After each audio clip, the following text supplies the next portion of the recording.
daryeelka caafimaad ee loo sameeyo haweenka xilliga uurka waxaa lagu magacaabaa antenatal care.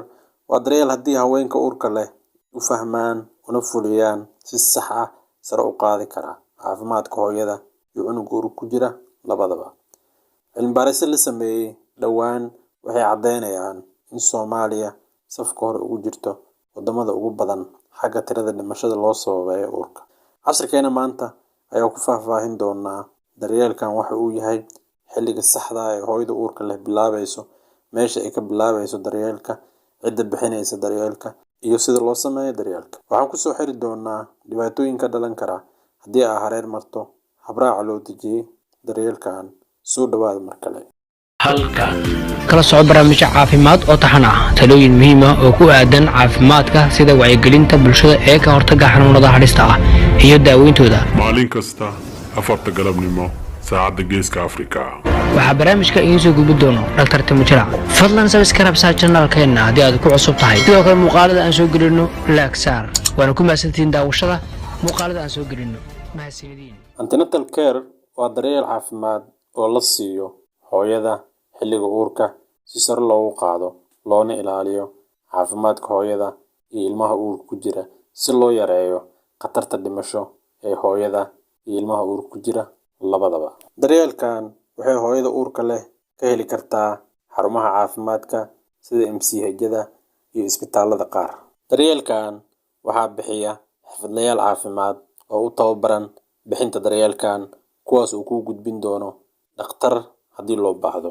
Waxaa habboon inaad xaadirto xarumaha lagu bixiyo daryeelkan xilliga ugu horeyso ee aad xaqiijiso inaad uur qaaday. Xirfadlayaasha caafimaadka waxay ku taliyaan in ugu dambeyn aad soo xaadirto isbuuca 12aad ilaa isbuuca 16aad booqashada koowaad. Isla booqashada koowaad waxaa lagu sameyn doonaa fayl ama kaar ku gaar ah kaas oo lagu qori doono dhammaan xogtaada. Haddii aysan jirin xaalad caafimaad darro oo gaar ah, waxaa lagu taliyaa in hooyada ay booqashadeeda u qaabayso sida soo socota. 1. Booqashada koowaad isbuuca 12aad ilaa isbuuca 16aad inta u dhaxaysa maalin ka mid ah inay hooyada booqato xarunta caafimaadka. Booqashada labaad isbuuca 20aad ilaa isbuuca 24aad ee uurkeeda maalin ka mid ah inay booqato xarunta caafimaadka. Booqashada saddexaad isbuuca 28aad ilaa isbuuca 32aad ee uurkeeda inay maalin ka mid ah booqato xarunta caafimaadka. Booqashada afaraad waxaa lagu sheegaa in ay fiican tahay inay booqato xarunta caafimaadka toddobaadka ama isbuuca 36aad ee uurkeeda haddii aysan jirin xaalad degdeg ah ama xaalad caafimaad darro ee soo korortay. 4 booqasho ayaa muhiim ah hooyada inay marto ama inay sameyso xilliga uurka. Inta aad guda jirto booqashooyinkan 4 ah, waxaa si dhow loola socon doonaa xaaladaada caafimaad iyo tan cunuga labadaba.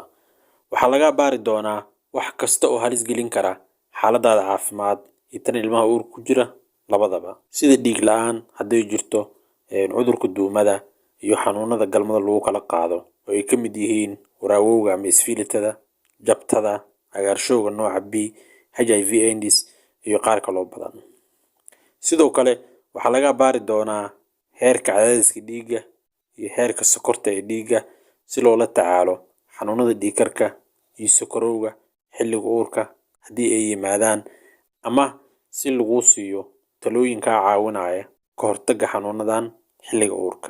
Sidoo kale inta booqashada guda jirto waxaa lagu siin doonaa talooyin ku saabsan cuntooyinka iyo fitamiinada jirkaada u baahan yahay xilliga uurka si sare loogu qaado caafimaadkaada iyo kan ilmaha uurka ku jira labadaba. Haddii goobta daryeelkan lagugu sameynayo uu yaalo kombiyuutarka ultrasound-ka, waxaa kuu suurtagali doonta inaad hesho macluumaad dheeri ah sida positionka cunuga uu yaalo, oo ula jeeda qaabka cunuga uu yaalo, hadduu yahay madax keen, hadduu yahay daba keen, hadduu yahay dhinac keen iyo wax la mid ah, iyo sidoo kale korriimada cunuga oo sameynayo, caafimaadka wadnihiisa iyo wax la mid ah.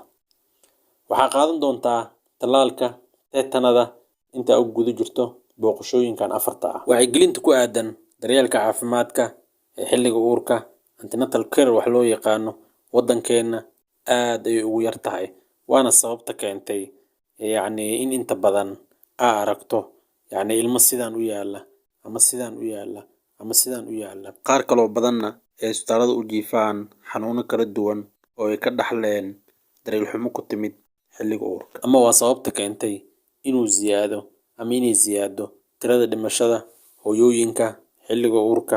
Waxaa laga yaabaa inaad maqasho yacni hooyo ayaa umul raacday ama hooyo ayaa dhiig la'aan u dhimatay xilliga uurka iyo wax la mid ah. Marka xaaladdan waa xaalad aad u dhib badan, wacyigelintana aad ayay u yar tahay oo haweenka inta badan guryaha ayay ku dhalaan. Iskaba dhaafa inay yacni ay imaadaan MCH ama isbitaal iyo wax la mid ah, ama iskaba dhaafa inay macnaha antenatal care-kan ay sameeyaan. Inta badan wacyigelin fara badan ma helaan. Waxaa aad noogu yar xarumaha caafimaadka waddankeena. Waxaa laga yaabaa caasimadda oo keliya in yacni xarumo badan ay ku yaalaan gobollada iyo markaa tagto iyo tuulooyinka iyo degmooyinka qaar waxaa laga yaabaa hal xarun caafimaad inaan ku arkin, ama haddaa ku arag dad ka shaqeynaya inaysan ahayn xirfadlayaal caafimaad, laakiin danta iyo duruufta iyo xaaladda ay biday yacni inay ku shaqeeyaan xirfadda caafimaadka yacni ayagoo waxba aan ka garanaynin. Marka waxaan rajeynayaa cashirkan yacni inaad ka faa'iideysan doontaan insha allahu. Waa isku wacyigelin ku saabsan antenatal care-ka ama daryeelka caafimaadka ee hooyada loo sameeyo xilliga uurka. Insha allah intaas kusoo gabagabaynaynaa. Asalaamu calaykum waraxmatullaahi wabarakaatuh.